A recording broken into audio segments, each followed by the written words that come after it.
안녕하십니까. 동우예시TV 시청자 여러분, 최정현입니다.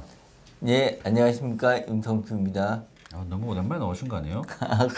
그렇죠? 좀 농땡이를 빌려가지고. 아, 자, 우리가 지난번에 우리 그 건축물의 피난 대책 그렇게 한번 설명했었고, 이번에는 이제 그 공동주택 관련된 사항 있잖아요. 네. 그러니까 아무래도 우리가 현장이 이제 아파트 공동주택 현장이 많고, 뭐 감염분들도 이제 궁금해하는 사항도 많으니까, 자, 그럼 오늘 뭐 준비한 거 자세히 한번 설명해 주시죠. 간략하게.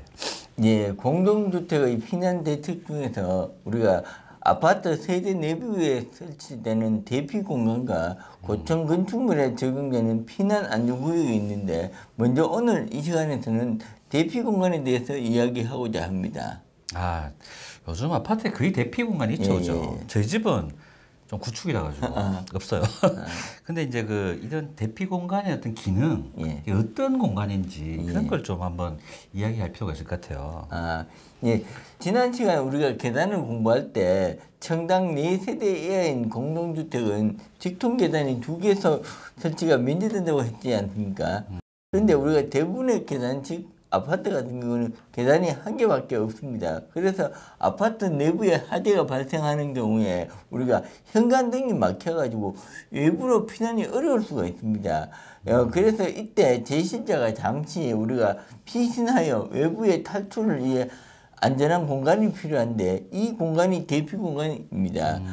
여기 대피 공간 안에 있으면은 우리가 소방차가 와서 고가 사다리 차를 이용해서 직접 구조해 줄 수도 있고, 또 대피 공간 안에 설치되어 있는 피난기구를 이용해서 자력으로도 가능하고, 가끔 가다가 우리가 공기 안전 벨트를 1층에 펼쳤을 때 그때 뛰어내리는 방법도 있습니다. 근데 저는 사실 뛰어내리는 거 자신이 없습니다. 아, 그렇죠. 높은 데서. 지난번에 또 사고도 한번 있었는 것 같더라고요. 그러니까. 이 저희 집처럼 이제 그 예전에는 이제 대피 공간이 없었는데 요즘에 이제 설치하는 이유가 있을 것 같아요. 아마 이제 발코니 확장과 좀 관련이 있는 것 같습니다. 그거 맞죠? 예, 예. 그 예전에는 우리가 직통 계단이 2개서가 아닌 계단식 아파트 같은 경우 발코니에 설치되어 있는 우리 경계벽이라 해서 경량 칸막 구조로 되어 있는데, 이 경계벽을 통해서 인접 세대로 피난할 수 있는 구조였습니다. 근데 사실 법상으로는 피난이 가능하지만 이 발코니 쪽에 보면은 우리가 선반이라든지 이런 게 있어가지고 사실 피난은 곤란했습니다. 그러나 우리가 그 2005년 이후 허가된 아파트부터는 조금 전에 이야기했다시피 대부분 발코니 확장형 구조이기 때문에 세대 내부에 대피 공간이 설치되어 있다고 생각하시면 됩니다. 맞아요. 예전에 그 경량 칸막이라고 예. 얘기했잖아요. 그죠? 그러니까 지금도 뭐 대부분 아파트에 다 있겠지만 이게 이제 이 발코니장 뒤편에 이제 경계 보통 그게 있거든요. 그래가지고 보통 창고로 그죠? 사용하니까 이게 뭐 실제 대피하기가 상당히 힘들죠. 우리 쪽에 있는 뭐 물건을 다 치워도 그 맞은편 집에 또 이게 창고로 쓰고 있기 때문에 그렇죠. 좀 대피하기 힘들죠. 자, 그러면 이 대피 공간이 이제 화재 시에 좀 안전하게 대피하려면은 이제 어느 정도의 성능을 좀 갖추고 있어야 될 것 같은데 그 부분에 대해서 한번 이야기해 주시죠. 대피 공간의 법적 기준은 우리가 건축법 시행령과 발코니 등의 구조 변경 절차 및 설치 기준에 관한 국토부 고시 이 2가지를 모두 만족해야 합니다. 그럼 이제 내용은 좀 간단하니까 한번 간략하게 설명해 주세요. 공동주택 대피 공간의 설치 기준은 바깥의 공기와 접하도록 되어 있고, 또 다른 부분과 방화구역을 하도록 되어 있습니다. 그리고 바닥 면적은 공동으로 사용하는 경우는 3제곱미터 이상이고 세대 개별로 사용할 때는 2제곱미터 이상을 요구를 합니다. 그리고 출입문에는 60분 플러스 방화문을 설치하도록 최근에 변경되어 있습니다. 이게 그 인접 세대와 공동으로 이렇게 설치한 경우는 제가 한 번도 못 봤는 것 같은데 없죠 이게? 그 뭐 규정은 있는데 제가 알기로는 보안이라든지 이런 것 때문에 방법 도둑될 수도 있고 그렇죠. 그리고 뭐 다른 거는 다 이제 뭐 이해가 되고요. 이 대피 공간 방화문 있잖아요. 예전에 제가 현장에서 근무할 때는 이게 그 현관 방화문하고 좀 다르게 차열 성능 30분이 더 있었는 것 같아요. 그거가 없어진 건 아니죠? 지난번에 저희들이 그 방어구역을 이야기할 때 한번 설명을 드렸는데 이 대피 공간에 설치하는 방어문은 60분 플러스 방어문인데 우리가 일반적인 방어문 60분 방어문은 비차일 방어문입니다. 그래서 연기라든지 불꽃 차단 기능은 가능한데 여기에다가 또 그 우리가 하대면 반대쪽에 어떤 표면의 어떤 온도 상승도 30분 이상 확보해야 되도록 되어 있어서 우리가 일반 방어문보다는 더욱더 안전한 구조라고 생각하시면 됩니다. 아니 플러스가 지금 네. 그 차열 성능을 요구를 한다라고 생각합니다. 흥분하시죠. 아니 알겠습니다. 아니, 그러니까 일단 그 60분 플러스 방화문이 그 대피 공간에만 사용하면 그렇죠. 그러니까 현재는 거의 대피 공간용 방화문이다 이렇게 생각하시면 될 것 같습니다. 그 다음이 이제 그 우리가 국토부 고시 그러니까 뭐 발코니 등의 구조 변경 절차 및 설치 기준 요 내용도 한번 이야기해 주시죠. 출입구에 설치되는 우리가 방화문 같은 경우는 거실 쪽에만 열 수 있는 구조라고 되어 있는데 이 부분이 공동으로 사용하는 경우에 보안 측면에서 거실 쪽에서만 열 수가 있고 대피 공간 안에서 상대방 쪽으로 못 가도록 되어 있는데 개별로 설치되어 있는 경우에는 우리가 대피 공간 안에서도 문이 열리고 있습니다. 예전에는 저기 대피 공간 들어가면 갇혔는 것 같은데 바뀌었나요?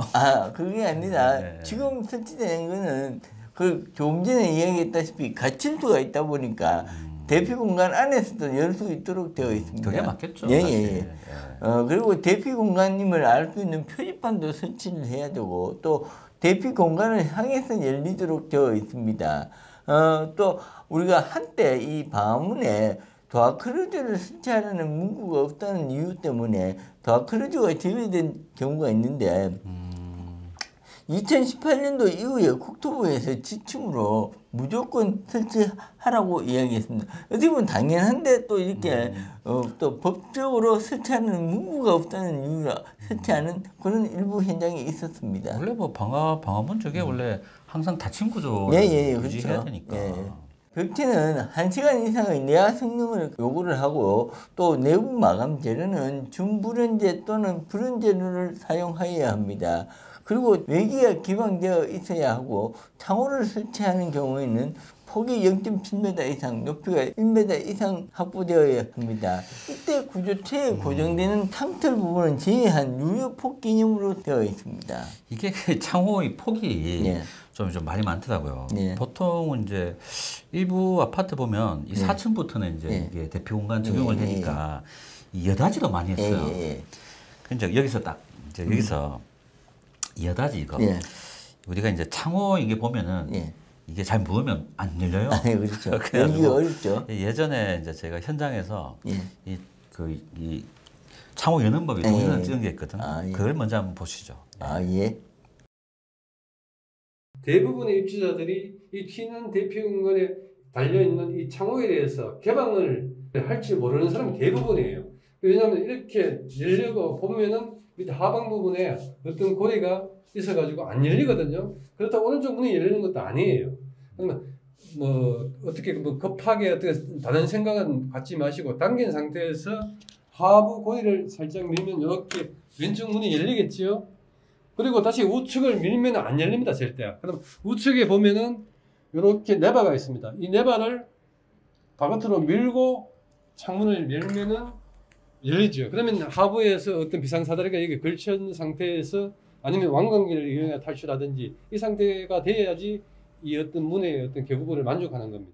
자, 그 창호 개폐 방법은 뭐 알고 계시면 좋을 것 같고요. 그리고 이제 이 미스기 창호를 설치하는 현장도 많잖아요. 그 이때는 이제 아까 같은 폭 이게 이제 유효폭이 좀 약간 그 혼란이 좀 있는 것 같아요. 이거 어떻게 봐야 되죠? 이 부분을?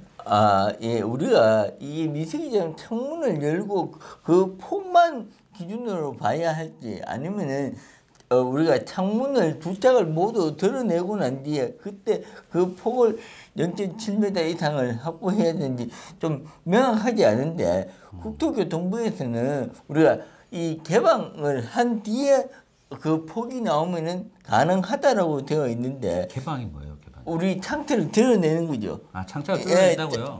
예. 아, 그거는 좀 뭐 근데 있을 수도 있고 아닐 수도 있고. 예, 왜냐면은 쉽게 드러낼 수도 있지만 우리가 노약자들 같은 경우는 드러내기 쉽지 않지 않습니까? 그래서 이게 조금 일부 지자체 같은 경우는 인정을 안 해줍니다. 그래서 우리가 사업 승인권자하고 이게 가능한지 여부에서 미리 협의하는 게 좋을 것 같습니다. 설계자가. 설계자. 설계자가 그렇죠, 있겠죠. 그렇죠. 그게 보통 이제 우리가 한쪽 면만 열었을 때 예. 그 뭐 70cm 나오려면은 예. 창호 한 1.5m 정도 예, 그렇죠. 확보해야 되니까 그렇게 대피 공간에 크게 이렇게 문이 있는 공간은 없을 것 같고 그죠. 예. 그래가 이제 이 허가권자가 이렇게 안 된다 하는 데는 이 여닫이를 달고 된다고 하는 데는 이제 드러내고 이게 달면 되겠다 그죠. 예. 자 나머지가 이제 우리 또 국토부고시 또 나머지 사항은 한번 얘기해 주시죠. 예, 우리가 정전을 대비해서 휴대용 손전 등을 비치하거나 또 비상전원이 연결된 조명 설비를 설치하도록 되어 있는데 아파트 세대 내부에는 비상 조명 등이 없습니다. 복도에 설치되어 있는 비상 조명 등의 벽화를 연장해서 그렇게 설치를 하고 있습니다. 또 대피 공간 안에는 대피에 지장이 없도록 해야 되는데 대피에 장애가 되는 공간으로 사용해서는 안 됩니다. 다만 에어컨 등 이런 경우는 푸른 재료로 구역을 하는 경우에는 가능은 한데 이때 구역된 면적은 바닥 면적 산정할 때 제외를 합니다. 사실 우리가 이거 대피에 장애가 되는 공간으로 사용하면 안 된다고 되어 있는데 저희 집도 지금 사실 창고 용도로 사용을 하고 있는데 저희 집뿐만 아니고 제가 알기로는 대부분 다 이렇게 사용할 것 같은데. 점검 나가요. 그렇습니까? 이게 이제 보니까 세대 안에는 이게 누가 나와서 점검하기 힘드니까 이게 뭐 좀 그렇게 하는 경우도 있는데 일단 뭐 대피를 할 수 있을 정도로 이렇게 그렇죠. 뭐 하시면 될 것 같아요. 뭐 전체 창고처럼 사용을 하는 건 아니고 하여튼 그 불나서 그 대피 못하면 개인 책임이에요. 알겠습니다. 자, 그다음에 이제 우리가 여기까지 대피 공간에 대한 어떤 기본적인 사항은 이렇게 한번 알아봤고요. 다음 시간에는 좀 더 이제 실무적으로 들어가서 우리가 감리 업무할 때 좀 이 대피 공간에 대해서 좀 고민했던 사항이 좀 몇 개가 있거든요. 그 부분에 대해서 한번 알아보도록 하겠습니다. 감사합니다.